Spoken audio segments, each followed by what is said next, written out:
The Rubik's Cube, a puzzle that was created over 40 years ago, and often seen as one of the hardest puzzles to solve. Even the inventor of the Rubik's Cube, Randon Rubik, had a hard time solving it. It took him a month to solve his own puzzle.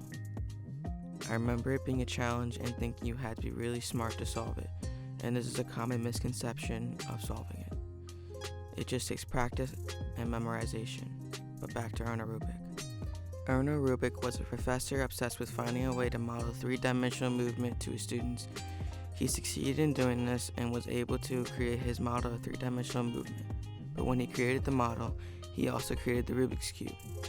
He had to figure out what movements and algorithms would work in order to solve it. The designs for the cube have varied and has been changed since the first Rubik's Cube. The original was a lot different and it was made from wood. The cube was a prototype and didn't have any colors.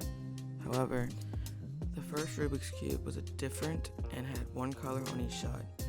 This cube would go on to sell for $1.99, giving Randon Rubik's Cube a net worth of $100 million and putting the Rubik's Cube into the National Toy Hall of Fame.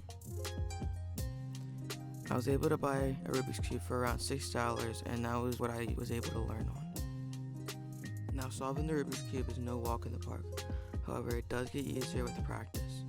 Now, I know that I would have to learn one step at a time in order to master and solve it.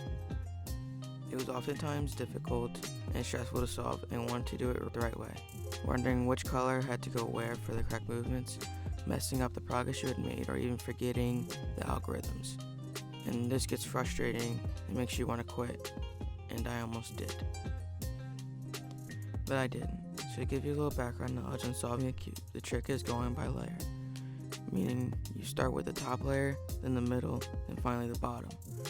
The first two layers I was taught the movements and matching the colors by my friend, but when it came to the final layer, he could no longer teach me, so I was stuck.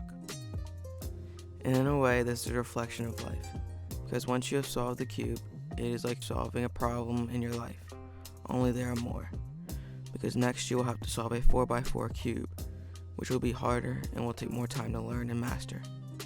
And life will throw more and more at you and will get harder. But once you have solved your problem, you will know how to handle and solve it again and again, which means solving the cube will be a piece of cake, making it easier and easier to solve.